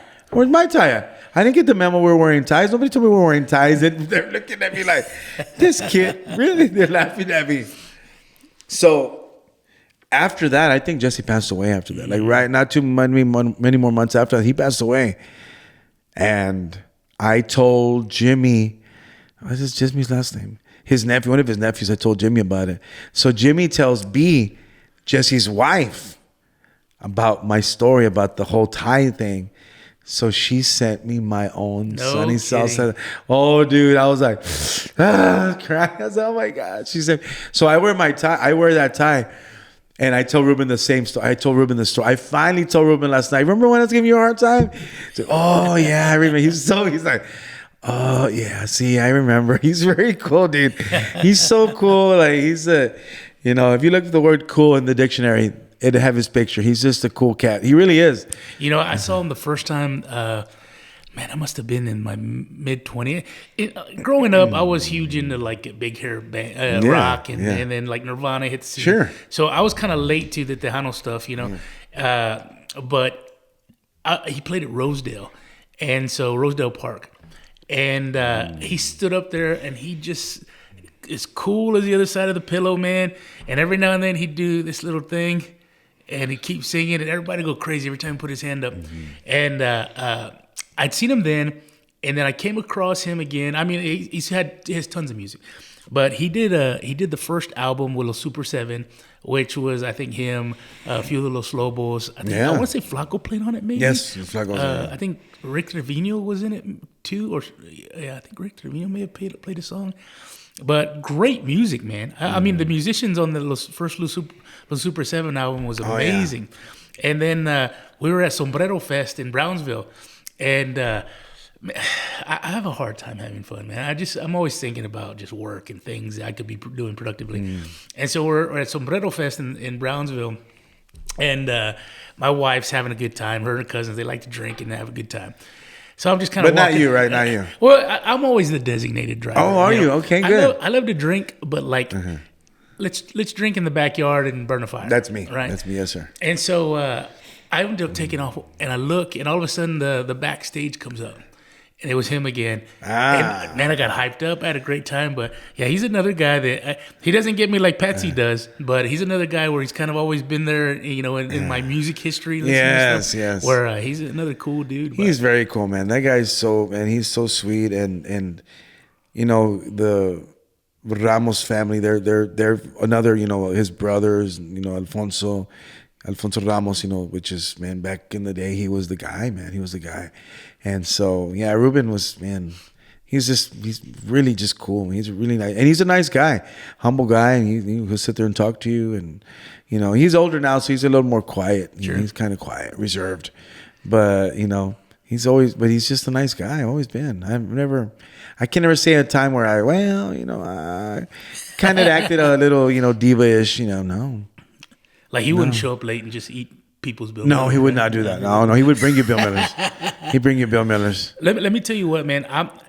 I say this to you because I have you in front of me. Sure. But I mean this for all of you guys. Sure. I'm so glad that y'all had that opportunity. I'm so glad that those kids had that opportunity because I don't know that. I hope they understand what they had in front of them because I don't see a lot of things. I work a lot. But when I was watching videos on social media, you can tell that was special. Yeah. And so I'm so glad you guys experienced that, man. I'm so happy you had that. You and I both, I was really glad to be there. I was so honored and privileged. And it's humbling. It's humbling to be there. It's these kids, the things that was for them. That was for Shelly. That was for UTSA. First of all, I didn't even think I belonged there, but there I was. Dude. But there I was. There I was. Yeah, I know. Right? And so, I mean, and it's just because I was like, man, there's so many other people that were more deserving than I. I mean, of course, naturally, I can't be there every year. We have to, let other people have, the light. And so, but those kids, man, and I made sure, and I don't know if they noticed, and I don't know who anybody else did this, but the moment I got there, I was teaching them something. The moment I got there, when we did sound check, I went and shook everybody's hand. Everybody, even, all the horn players, everybody that was there shook their hand. I wanted them to see that, so that when you're performing with other groups and you're given an opportunity to sit in with them, you always say hi to every member. And that is the etiquette. That's what you're supposed to do. We don't always get to do that, but you're supposed to do that. You say hi. When you get done, you shake everybody's hand. You shake everybody's hand again to thank them. You always want to be thankful, because they're sharing that was their stage. I was getting on their stage. If it would have been different, if I would have had my band, my stage, my show, they come to my thing, but I wanted them to see that. And so I don't know if everybody else did that, but I made sure to do that. Even in class, when I walked in, I got to meet everybody. Hey, I'm Sunny. Hey, I'm Sunny. And so it was teaching from the beginning. And I don't know if they noticed it, but I made sure to do that for them, because we're there for them. They're part of this program, and they'll remember that. They'll remember that. They may not realize the significance, but I'm sure that going through the program, they've learned the history. I haven't audited the program yet, but I'm sure that Shelly is teaching them about. I know that she talked about Lidia Mendoza. That's a big deal. So if you're talking about Lidia Mendoza, you're probably talking about Narciso Martinez, talking about Bruno Villarreal, talking about Pedro Ayala, talking about all of our predecessors, and so those things are important, right, to know. You have to know your history of the genre you're in, in the moment, so whatever it is, we always do our homework. We go back and back and back, and who's my idol's idol, right? And who's and back in, so but it was a blast, and I really think, and I go back to saying, anybody who bought a ticket, anybody who went, they're a part of building the future of Tejano, because they're truly investing in that. A lot of people talk about how, if this was like this, well, we wouldn't this is why we're not any further. If you weren't there, you could have been there. So you could have contributed. You could have contributed. So contribute, be part of it. Complaining is not going to solve anything. Hey, if you don't, you got to be part of the change. You got to change the culture. You have to change the culture. You gotta let's be positive. Let us shine a positive light on our culture, not bickering and being petty. Well, I didn't want to, and he this. No. Don't worry about that. Hey, let's keep moving forward. What's next? Okay, that didn't work. What's next? Well, how can we how can we support the industry? Showing up to the shows, paying for tickets, buying merchandise, streaming the music. More importantly, sharing the music with our children, because it starts at home. Sure. It starts at home. If you're letting your kids listen to all this other stuff minus what you're, and not exposing them to your culture, well, that is partly your responsibility. They're not going to know how to do it on their own. Sure. They're not. And this whole idea of, well, that's what everybody's doing, that's herd mentality. That's herd mentality. No, that's not true. I refuse to accept that. With my own kids, I don't even whatever they're doing at school, hey, this is what we're doing here. Sorry. Sundays, turn everything off. We're listening to Conjunto music. And we're going to eat barbacoa and Big Red. So, I said all that to say that, again, thank you to Dr. Martinez, UTSA, and Jackie, Shelly, everybody who had a part in it, the team, the students. Some of the students were, tech. They ran the tech side of it, and so it was really incredible to see all that come together and to be a part of that, really, because that was Shelly's brainchild. That's her baby. So she's a great steward of this program. Yeah, she is. Yeah, she's amazing, and she's perfect for it. She's so good for it, and super cute. And she's super cute. Yeah. She's super cute. She's feisty. Oh yeah. She's feisty, and she's like, but I love her to death. And she's my mentor. She's one of my mentors. She's always been there. She's the first person that I did my duet with. That was my first duet, my first collaboration. And I didn't know her. I was nervous about it. And I was like, oh my gosh, this is Shelly Lares. I'm like, oh my God, I was nervous because I was a big fan of her. So she's your Patsy Torres. She's my Patsy Torres. She's my Patsy Torres. No, she's cool. She's funny but she's serious about her business. I mean, all jokes aside, she is serious about her business. She knows everything. There's not anything in the business that she doesn't know about. She knows everything about everything and anything in that business. So you're not gonna get by her. You're not gonna make a fool of her. And again, she's feisty, so she'll call you out on that. She's not gonna be, hey, well, let's have a talk. Hey, I don't like that. She's just gonna right. That's awesome. She came through a while back. We had her on with the hospice care. So yes. She's a Sunny Sauceda in the sense that she does a lot of things. She does a lot of things, and I'm so happy for her, proud of her. And I told her last night, I mean, I'm so happy for you. This is awesome.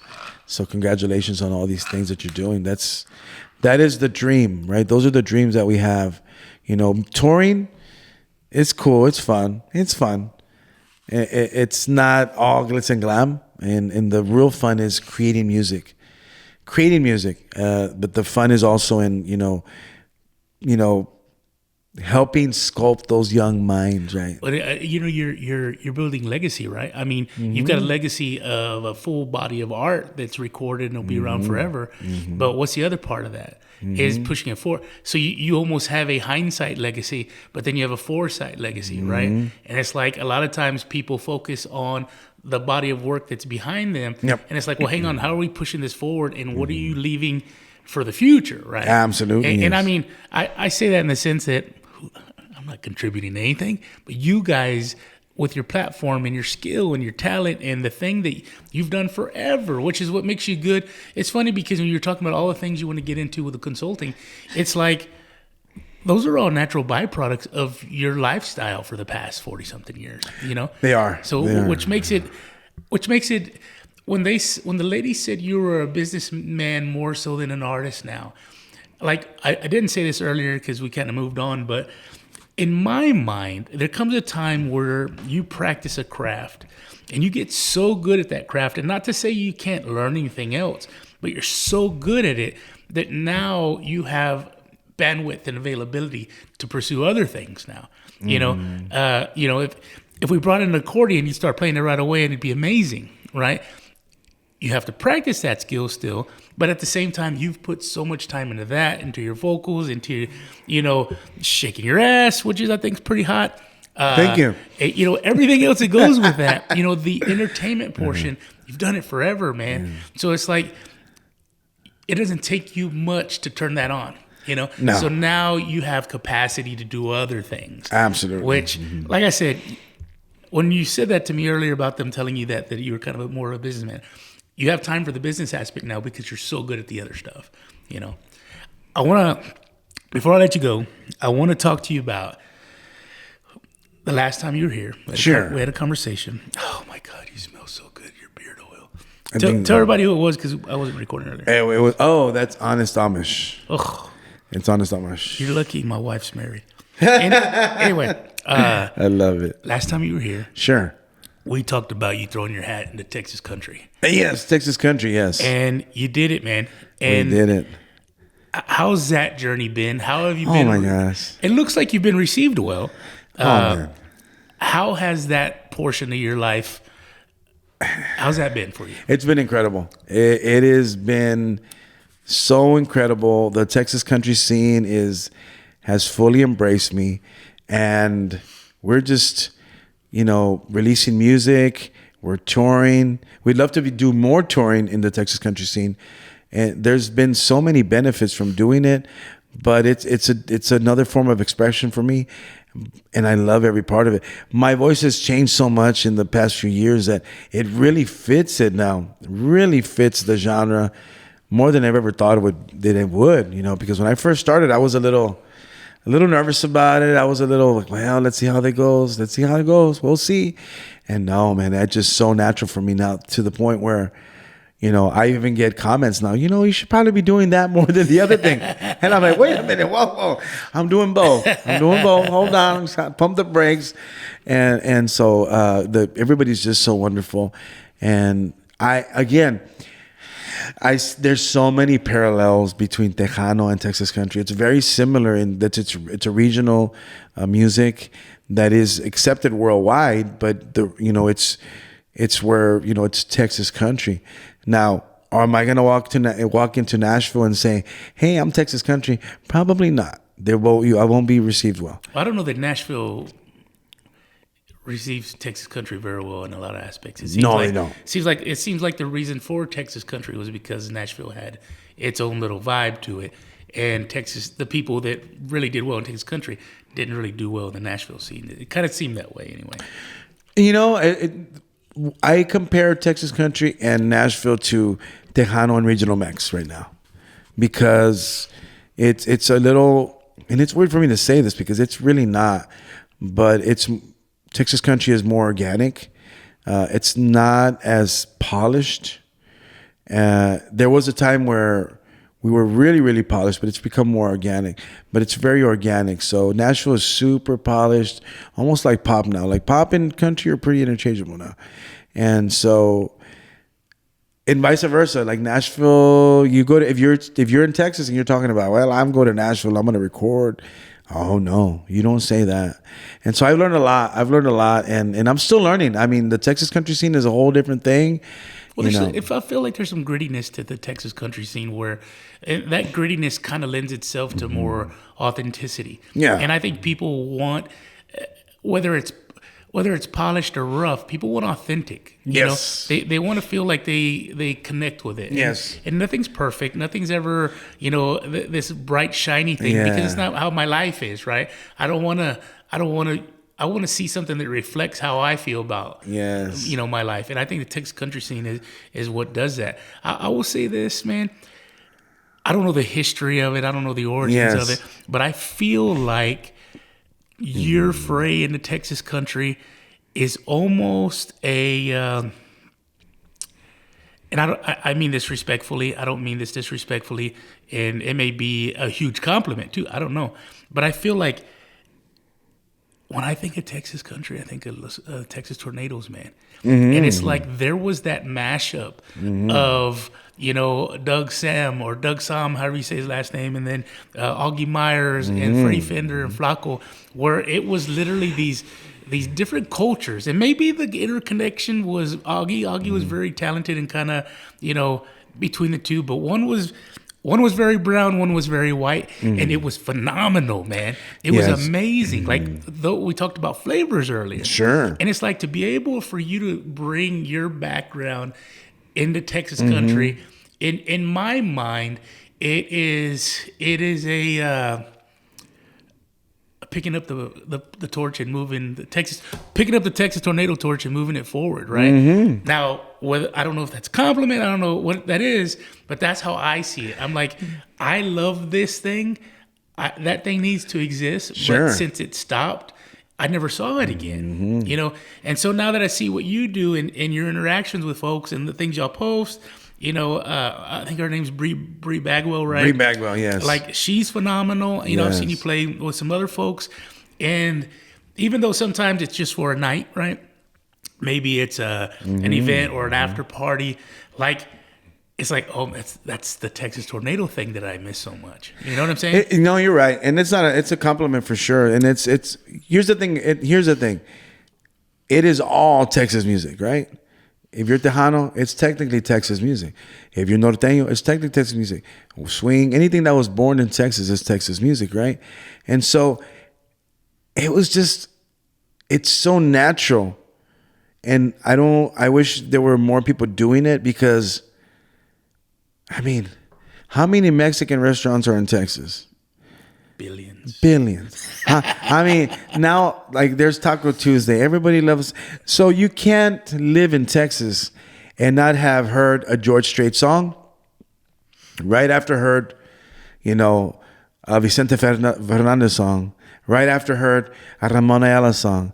Right after that heard an Emilio song. Right after that heard a Selena song. And then a Willie Nelson. Because we're so intertwined. You know, how many of our neighbors are, you know, non-Spanish speakers, right? And so we're all living in these communities where we're so diverse that it's just an extension of the community that we live in. And it's so natural, right? So people, again, I feel that COVID did that for us. People are like, oh yeah, I know the guy. Like Linda Wilson, for example, the president of the Texas Music Association. She knew what a quinceañera was. She said, oh yeah, I've been to a lot of quinceañeras. Yeah. You know, and so we're all living in this place, on this planet, right? And we are all the same. We all know what a quinceañera. We all know what tripas is. We all know what grits are. We all know what is it? What are tripas? But what are they called? Oh gosh darn, what is it called? But the African American culture eats it, but they're like tripas, and I forgot what they're called. But we have so many similarities. I mean, in our culture and our food, it's just a little bit of a twist, a little bit of a difference in an ingredient, but we're all so intertwined. So that's why it makes so much sense. And that's why also now we have this whole country Latino movement. That's why we have Azteca Ranch Music is releasing Alma Country. And now there's a Latino country movement, which is the wildest thing ever, because now we're singing like saddle country song in Spanish, you know, and people are loving it. There's a whole country music festival in Monterrey. Really? Yes. There's actually 2 big ones. And so it's been amazing. And it's all love. It's a lot of uplifting. It's like a family reunion. People are always just trying to help each other. I have yet to hear, nah, that guy, nah. No, everybody's... So nobody gave you a sense of not belonging? No. Gotcha. No, everybody was like, man, we're just so... One of the first comments that I got was from Dave Smith, he's the president of the T3R, the Texas Regional Radio Awards. And he said, you know, he told my friend AJ, he said, you know, I'm glad we have a Tejano here. It's so good we have Tejano. Because everybody knows Tejano. I've heard so many of my colleagues say, well, did they even know what Tejano is? Yes, they do. Yes. You cannot have been in Texas and not heard Beady Booty Bum Bum. Sure. You cannot. It's impossible. There's no way. You have to have been living under a rock or have been an engineer at wherever you work at to have not heard Beady Booty Bum Bum. But it's very rare. You know, if you're going to fiesta, if you go to a restaurant, you go to Mi Tierra, you go to the Alamo, you go to the Forum, you go to the Palladium, you go anywhere anywhere you go in San Antonio, you're gonna hear a Tejano song, you're gonna hear a country song, and so they just really have embraced what I'm doing. And a lot of the times, what happens is this: it's the lens in which you view life through. Like if you're a person that thinks, they don't like us. They don't like, Latinos. They don't like Mexicans. Well, you're going to always feel that way because that's the lens you're viewing the world through. Yeah. Now, I grew up in the country. I really am a redneck Mexican. My friend Lewis had chickens and chicken feed, and I can still smell it. I don't know why I can still smell it. Saying the word. All I smell is that beard, man. I know. Yeah, that's true. That's true. That is true, folks. Yes, it's a beard. you know what's funny is I'm glad that you said that because and not to go down a weird road, but I feel like I have conversations with people, and I even have family members or relatives on my wife's side where there's this big, and it's everywhere, right? It's all over the country where there's this big us and them kind of mentality, and it's funny because even among races and history or their ethnicity.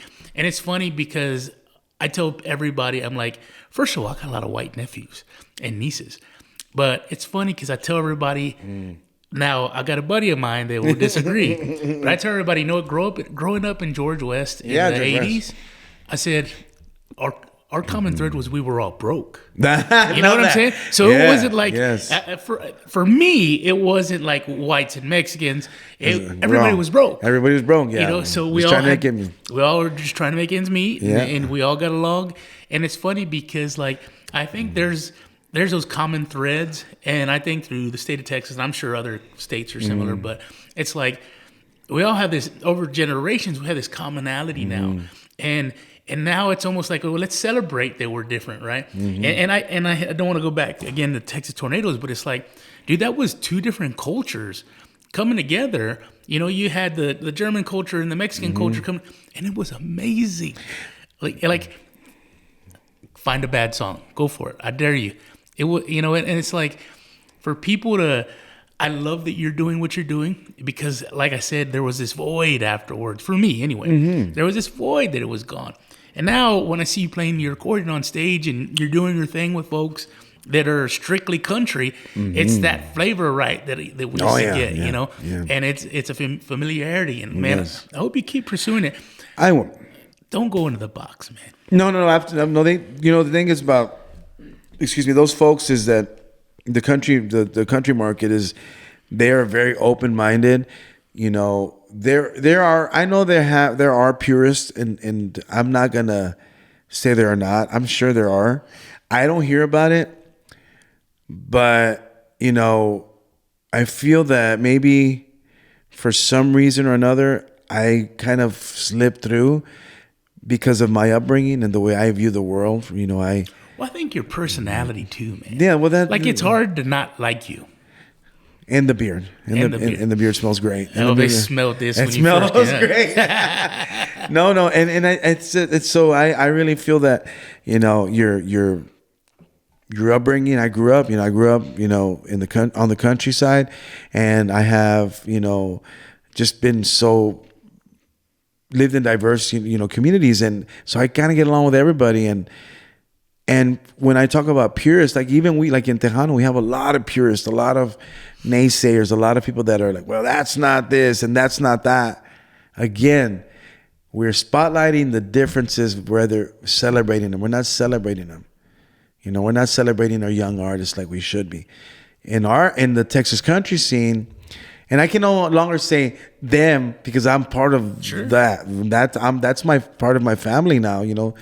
Everybody I've met, you know, Jim Watterson's, Greg Austin's,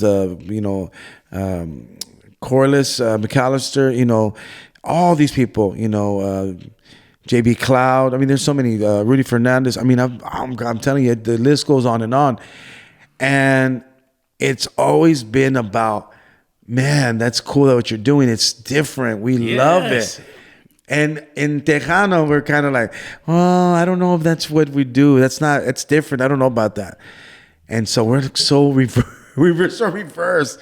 But I think that, you know, it's being part of that shift, that culture shift. What it's taught me is that, you know, for me, and I've always kind of been this way anyways, but it kind of amplified it for me.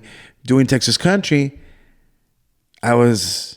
it made me appreciate so much more what I had at my home, right? Like where I started at, right? Because now they're kind of both my home, and I live in both worlds, and I love it so much. I love it because maybe I'm the exception to the rule because I don't really get, you know, hate from my peers. I never see that. Maybe I choose not to see it, but I don't see it, you know, and so I've been so fortunate to have come into this Tejano world, and people embrace me, and I'm the guy. I was the accordion player for another band, and then I took off on my own, and we've just been knocking it out. I don't know who does that. I've been lucky. I mean, I've just been blessed, and then in Texas country, who shows up with the pink accordion and a Kiss t-shirt and gets on stage with all these country artists? Me.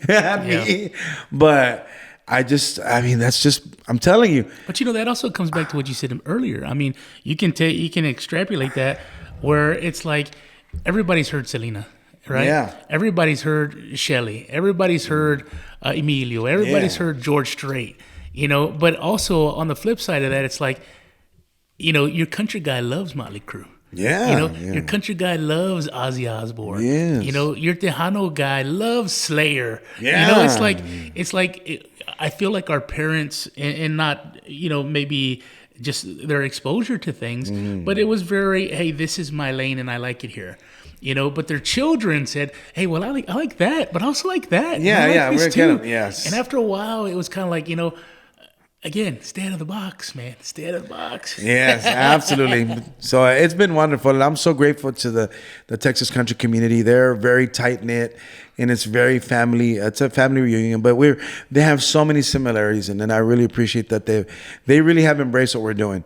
And we're, doing shows, collaborations. Azteca Ranch Music is doing a phenomenal job. There is a project coming out, the Alma Country, where we're promoting. We've cut some of the songs in Spanish versions, which is a big movement right now, and it's just growing and growing and growing. And look at Leon and Cody Johnson. That's an incredible collaboration. Think about Stephanie Urbina Jones, who's the mariachi honky tonk playing at the Grand Ole Opry. So it's not too far-fetched to think that one day Sunny Sauceda will be playing the Grand Ole Opry, or maybe doing a collab with the next big country star, playing accordion or singing and playing accordion. Because I feel like we're going back to when there were no, oh, you're this and you're that. It's just, we're going to make music. Mm-hmm. That's it. We're making music. Like Michael Salgado and MC Magic. Who would ever thought of that? And I've been talking to Paul Wall, like, hey, let's do something. Why not? My next song is going to be with the Zydeco artist. Zydeco with Anthony Rubin from the Rock and Doopsy.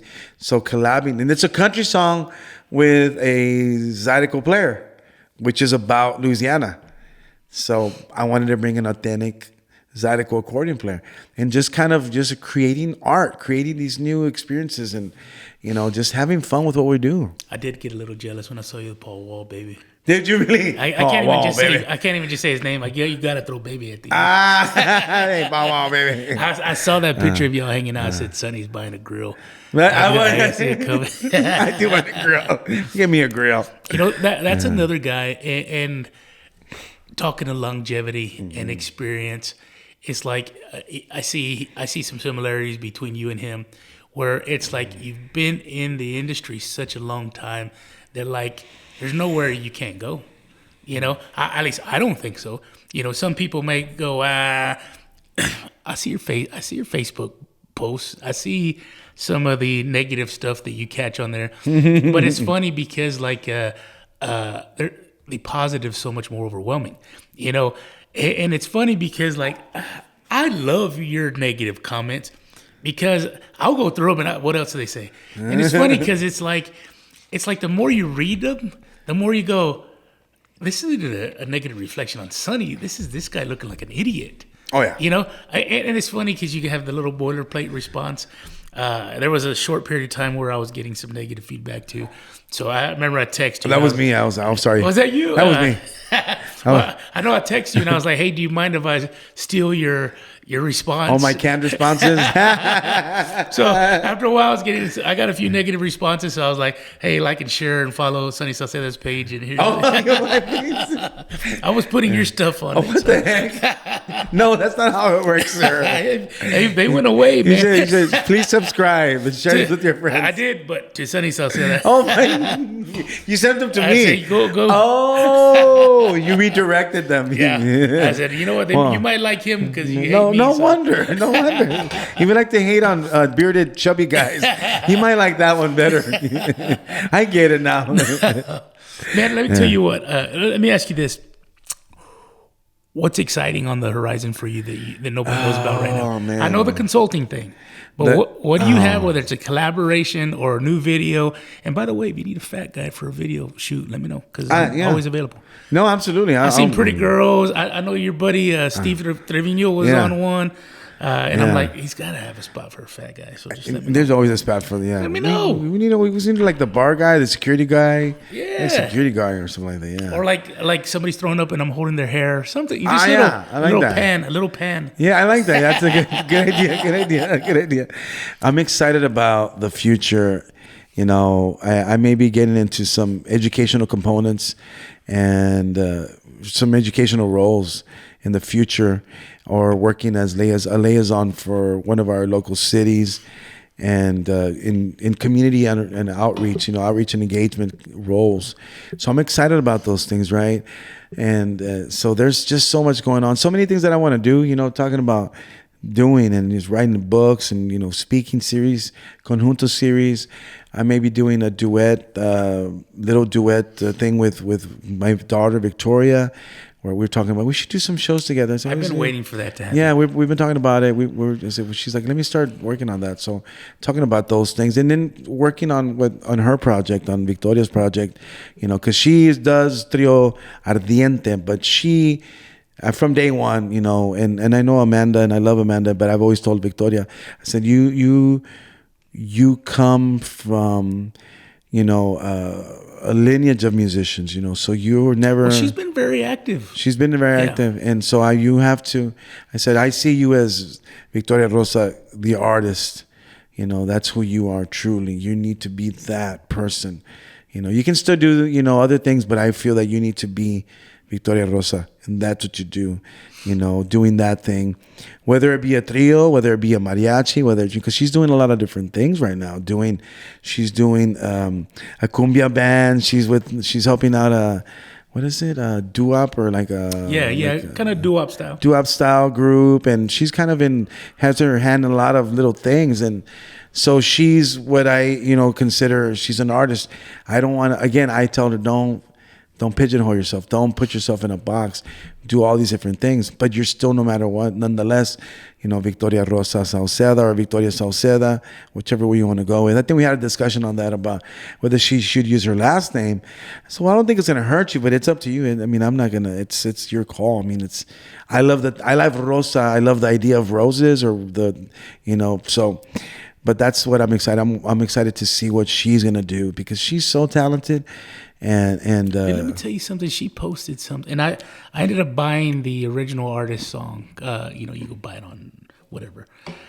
She played it. It's a song by the Marias. I have to play it for you, but it's my alarm in the morning. It's very calm. It's very sweet. She posted a video playing that acoustic. Oh, phenomenal, man! Yeah, and it's funny because I did a podcast with her a while back, and I told her, I said, I said, when Sunny first told me after the first podcast, you're like, you got to listen to my daughter. And I said, it's like that little league coach. It's like you let my son pitch. Everybody's son can pitch. All right. Yeah, you got to let my son pitch. Found her stuff on social media. It was like, she's got an amazing voice. Oh, yeah. And it's funny because it almost comes down to like the Grammy thing, right? It's like things just have to be perfect for that to take off, because she's got the tools. Like, everything's there. She's a beautiful girl. She's very talented. She can play her guitar very well. She's got a great voice. It's like everything's there. Everything is just there. Just the opportunity. And it's like, so I'm excited for that aspect of her life, and then you participating in that as well. So you guys possibly doing something together, I think it would be great, man. That would be wonderful. I think that'd be super cool. Yeah, so I'm excited about those things. There's so many things to be excited for, and just life in general. Just, sometimes there's, as we age, we're talking about change, right? And change happened, right? I'm in a new chapter of my career, my life, and sometimes it can be daunting, right? Because as you're once you're set in what you want to do, you get tunnel vision, right? Or you, like the people that don't like their jobs. I hate my job. Well, my job's always kind of shifting, right? I have this like music, then I'm doing this, then I'm doing that, and sometimes we don't know what's going to happen next. So sometimes that can be overwhelming. You kind of like, man, and it's the fear of the unknown. But I always reflect on Jaron, my son Jaron, right? So I always say this to people. This is what I say to my own kids, and I say to anybody watching this, I say, whatever it is you're going through, whether it is, you're getting divorced, or you get fired from your job, or, you got cut from your team, I have a son who can't walk and who can't talk. If you can walk and you can talk, you have no excuses. You're fine. You're fine. You have no excuse. You're blessed because there's nothing that can stop you but yourself. You're the only one that can stop you from doing anything. So whatever it is you're going through. So I always remind myself of that. Like, oh yeah, oh that's right. Yeah, that's right. I'm all right. So, because there's always that. We're always kind of juking and jiving, bopping and weaving, and and that's kind of the life of musician, of arts administration. Things are always changing and shifting. So I always give that I always tell my kids. I said, I quote George Lopez, "You're a Mexican, not a Mexican." You have a brother who can't walk and who can't talk. You have no excuses. I don't want to hear it. I don't want to hear it. I don't want to hear you complaining about the traffic, about my car, about the flat tire. I said, hey, Jaron wishes he could freaking just walk. And you can change your tire. You can go call somebody. He can't even he can't pick up the phone. Yeah. So living in gratitude. So always that for sure. That's a beautiful way to look at things. Sunny, I think that's a great way to end this podcast. I think people need to live with a little more gratitude, and I'm guilty of it myself. I'm not gonna lie. I love to. One of my favorite things is complaining. So I really need to sort that out. I need to find an avenue to where I can be have a little bit better perspective before God teaches me the hard way. Right? Yes. So, tell everybody where they can find you and your social medias and all that other good stuff. Absolutely. Go to sunnysauceda.net. You can go to, that's where all our socials are at. We're on Facebook. We're on TikTok. We're on Instagram. We're on Threads. We're on, what else is there? I think that's about it. Oh, YouTube. So Sunny Sauceda. But the website, sunnysauceda.net. And all our information is there. And we're booking the show. We're booking Texas Country, acoustic shows, Tejano shows. I may do a Conjunto series this year, maybe late summer. What does that mean? A Conjunto series is going to be raw Conjunto. There will be no twerking. It's going to be raw Conjunto. That's it. That's what you're getting. Cantina music. Can you pay extra for the twerking? We'll talk about that at the next one. Sonny, I appreciate you coming out, brother. Of course. Thank you, brother. Thanks for making time. Thanks, everybody, for listening. Thanks for listening to the Gabe Molina Podcast.